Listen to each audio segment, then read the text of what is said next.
इस कहानी की शुरुआत में दोस्तों हमें एक अजय नाम के आदमी को दिखाया जाता है जो कि अपने घर के अंदर खड़ा हुआ था कि अचानक से उससे बाहर की ओर से कुछ अजीबोगरीब प्रकार की आवाज़ें आती हैं। अब एक तो बाहर मौसम पूरी तरह से ख़राब हो रहा था, बाहर बहुत तेज़ बारिश और हल्की हल्की हवाएं चल रही थी।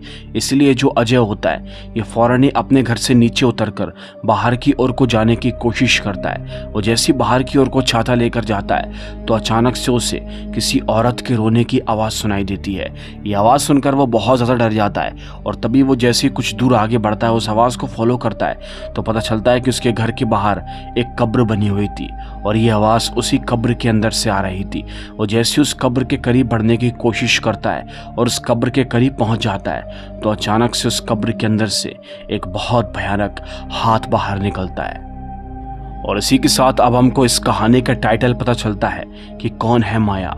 आखिर कौन है माया, ये जानने के लिए वीडियो को एंड तक ज़रूर देखते रहिएगा। अब तभी दोस्तों कहानी हमको अगले ही सीन में दिखाई जाती है अगली सुबह की। अगली सुबह हमको पता चलता है कि ये जो अजय नाम का व्यक्ति है दरअसल आज इसका भतीजा इसके घर पर आया हुआ था। इसके भतीजे का नाम अमित होता है और अमित की नई नई शादी हुई थी, इसीलिए वो अपनी वाइफ टीना को लेकर अपने चाचा और चाची के घर पर गया था। अमित और टीना चाचा और चाची के जैसे घर पर जाते हैं तो चाची इन लोगों का अच्छे तरीके से स्वागत करती है। ये लोग जैसे घर के अंदर घुसते हैं तो इनके पीछे से हमको पता चलता है कि कोई और भी अदृश्य शक्ति थी जो कि इस घर के अंदर प्रवेश कर जाती है। अमित और टीना वहां पर जाकर खूब सारी बातें करते हैं और अमित अपने चाचा और चाची के बारे में उसे बताता है। अब कुछ देर के बाद टीना यहाँ पर हाथ मुंह धोने के लिए वॉशरूम के अंदर जाती है। वो जैसे वॉशरूम के अंदर जाती है तो वॉशरूम के अंदर बहुत बड़ा मिरर लगा हुआ था। वो अभी यहाँ पर हाथ मुंह धो ही रही थी कि अचानक से उस मिरर के अंदर उसके खुद के हमशक्ल दो दिखाई देते हैं। वो ये चीज़ देखती है तो वो बहुत तेज़ डर जाती है और चिल्लाना शुरू कर देती है, बट आखिरकार उसे यहाँ पर कौन बचाने आने वाला था। कुछ ही देर के बाद दोस्तों हमको यहाँ पर दिखाया जाता है टीना यहाँ पर बहुत तेज़ डर जाती है, यहाँ से भागने की कोशिश करती है बट दरवाज़ा बंद हो चुका था। यहाँ पर किसी ने रेडियो भी चला दिया था जिसका वॉल्यूम फुल पर था जिससे कि टीना की आवाज़ें बाहर तक ना पहुँचे। बाहर अमित अपने चाचा और चाची के साथ में बैठा हुआ था लेकिन बाहर तक उसके चिल्लाने की आवाज़ें नहीं आ रही थी, बस रेडियो की आवाज़ आ रही थी जिससे कि इन लोगों को ऐसा लगता है कि शायद वो रेडियो सुन रही होगी। अब तभी दोस्तों कुछ ही देर के बाद टीना को उस मिरर के अंदर एक बहुत भयानक चेहरा दिखाई देता है जिसे देखकर वो वहीं पर ही बेहोश हो जाती है। और जब अगले ही सीन में टीना को होश आता है तो दोस्तों हमको पता चलता है कि वो अपने पति अमित के साथ में होती है। उसके पास में चाचा और चाची भी थे। टीना बताने की कोशिश करती है कि उसने बाथरूम में कुछ ऐसी चीज़ को देखा जो कि बहुत ज़्यादा भयानक था। उसने किसी डरावने चेहरे को देखा था, लेकिन दोस्तों अमित उसकी बात पर बिल्कुल भी यकीन नहीं करता क्योंकि ये भी न्यू जगह है, इसीलिए उसे रिलैक्स होने में थोड़ा टाइम तो लगेगा ही। वेल गाइस, अब तभी हमको अगले ही सीन में दिखाया जाता है चाचा को जो कि एक बंद पड़े रूम के अंदर जाते हैं जो कि एक कवाड़े जैसा रूम था। और वो जैसे उसके अंदर जाते हैं तो उन्हें वहाँ पर एक बक्से की तलाश थी। वो जैसे उस बक्से को हाथ लगाते हैं तो दोस्तों उस बक्से को खोलने की कोशिश करते हैं। दरअसल वो उस बक्से के अंदर कुछ ढूंढ रहे थे और उस बक्से के अंदर एक लाल साड़ी रखी हुई थी।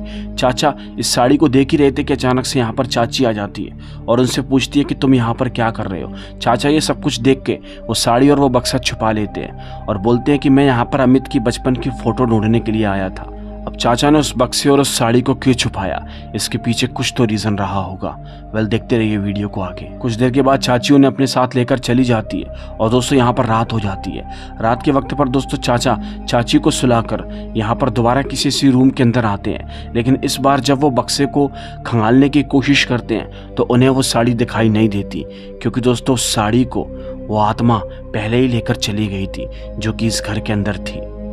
अब चाचा दोस्तों कुछ ही देर के बाद जिन्हें कि बाहर से कुछ आवाज़ें आती हैं वो फ़ौरन ही बाहर पहुंच जाते हैं। वो जैसे ही बाहर जाते हैं तो दोस्तों चाचा देखते हैं कि उनके आंगन की तरफ को एक बहुत बड़ा गड्ढा बना हुआ था।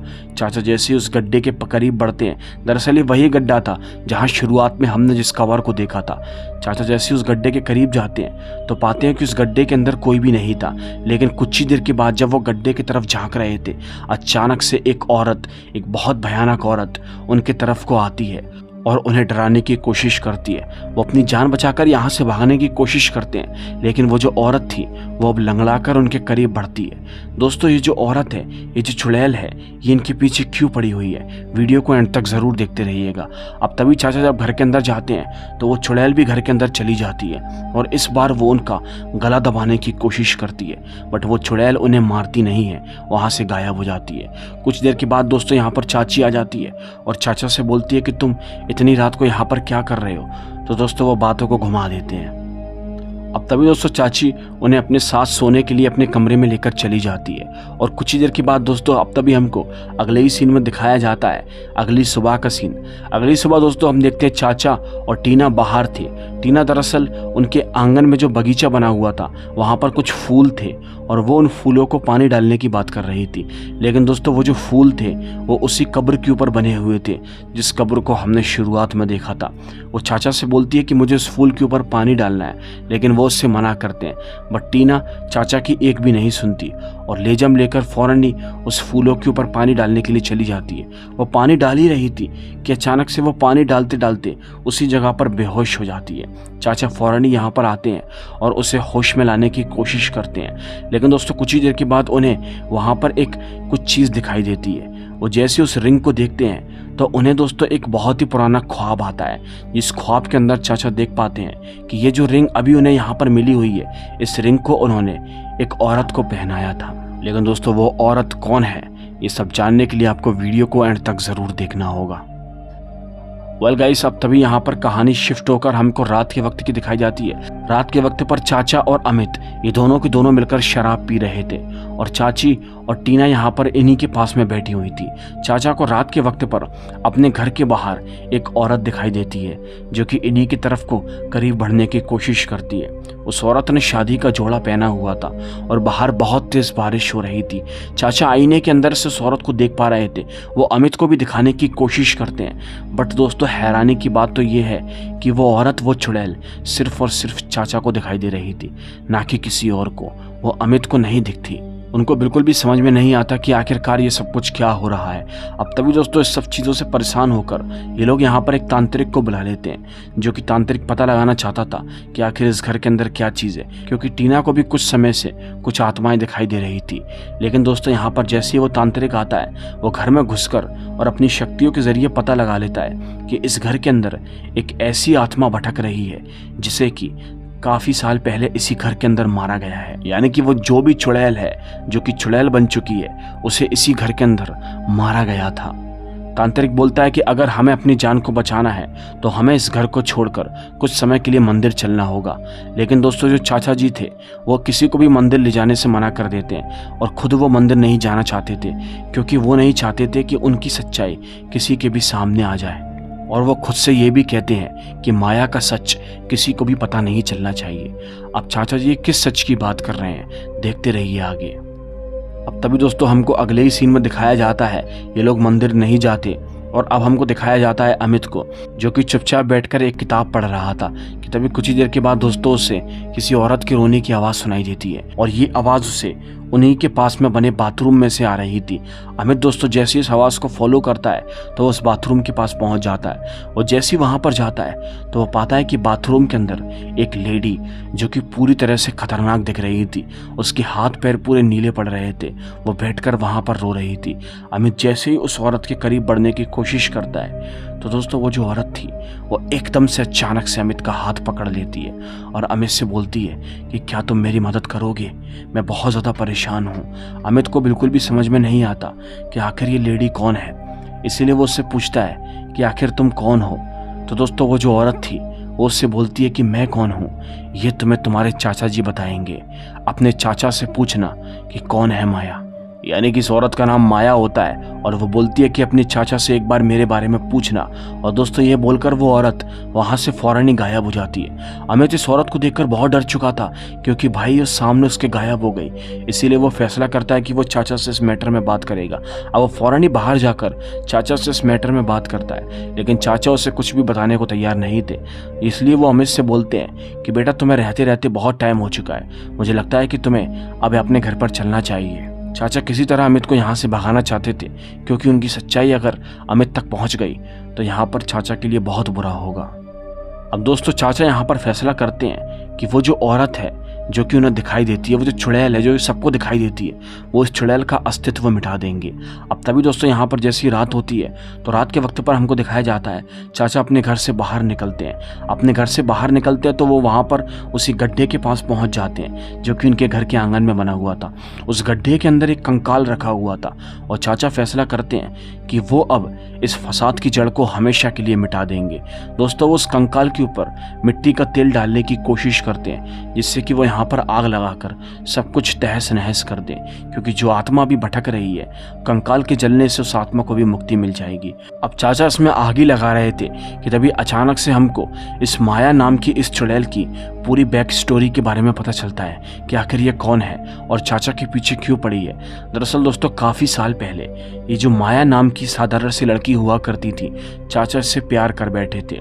चाचा की चाची से पहले ही शादी थी, वो शादीशुदा थे, लेकिन फिर भी वो माया के साथ में रंगरलियां मनाते थे और माया से बहुत ज़्यादा प्यार किया करते थे। माया ने एक बार चाचा से बात की और कहा कि इस रिश्ते को हमें तुम्हारी पत्नी को बताना चाहिए, लेकिन चाचा ने फौरन ही मना कर दिया था क्योंकि वो चाची के साथ में रहना चाहते थे, वो सिर्फ माया का यूज़ कर रहे थे। माया बार बार इस रिश्ते को आगे बढ़ाने की बात करती थी लेकिन वो नहीं सुनते थे। एक बार माया ने उन्हें धमकी दी कि वो ये सारी बातें जाकर चाची को बता देगी, इसीलिए चाचा ने फैसला किया कि वो माया को रास्ते से हटा देंगे। इसीलिए उन्होंने माया को जान से मारकर ख़त्म कर दिया था, जलाकर। और उसके बाद दोस्तों उन्होंने उसके कंकाल को अपने ही घर के आंगन के उसी कब्र के अंदर कैद कर दिया था। और अब वो दोबारा किसी जब उस कंकाल को जलाने के लिए जाते हैं तो दोस्तों वो चुड़ैल पीछे से उनके पास आती है और बोलती है कि तू मुझे एक बार तो मार चुका है लेकिन अब दोबारा नहीं मार पाएगा। दोस्तों वो चुड़ैल यहाँ पर उस पर हाथ उठाने की कोशिश करती है और उससे नुकसान पहुँचाती है। इस बार वो चुड़ैल बहुत ज़्यादा गुस्से में थी। वो उससे बोलती है कि बुला अपनी पत्नी को और बता सारी सच्चाई के बारे में। दोस्तों वो इतनी ज़ोर ज़ोर से चिल्ला रही थी कि पूरे एरिया के अंदर उसी चुड़ैल की आवाज़ गूंज रही थी। इसीलिए अब कुछ ही देर के बाद दोस्तों हमको पता चलता है कि चाची और टीना ये दोनों के दोनों यहाँ पर बाहर की ओर को आती हैं और वो जैसी बाहर की ओर को आती हैं तो अब उन्हें चाचा की पूरी सच्चाई के बारे में पता चल चुका था कि आखिर उन्होंने पास्ट में क्या किया है। उस आत्मा ने अभी तक इस आदमी को इसीलिए नहीं मारा था क्योंकि वो सिर्फ अपनी कहानी और लोगों तक पहुंचाना चाहती थी और अपना बदला पूरा करना चाहती थी। और उस आत्मा ने इस चाचा को इसीलिए नहीं मारा क्योंकि वो उससे आज भी बहुत ज़्यादा प्यार करती थी। दोस्तों कहानी के अंत में हमको दिखाया जाता है कुछ पुलिस वाले आकर उस आदमी को गिरफ्तार कर लेते हैं और उससे जब वो अपनी गाड़ी के अंदर लेकर जा रहे थे तो वो जो चुड़ैल थी वो उसके साथ में बैठी हुई थी। वो उससे बोलती है कि मैं तुम्हारा साथ जिंदगी भर नहीं छोड़ूंगी। खैर अजय को उसके किए की सज़ा मिल चुकी थी, जिसके बाद में ये फैमिली खुशहाल तरीके से अब अकेले ही अपनी ज़िंदगी काट रही है। आपको ये कहानी कैसी लगी मुझे कमेंट करके ज़रूर बताना। हम मिलेंगे आपसे एक और दिल दहला देने वाली कहानी के साथ। तब तक के लिए बाय एंड सी।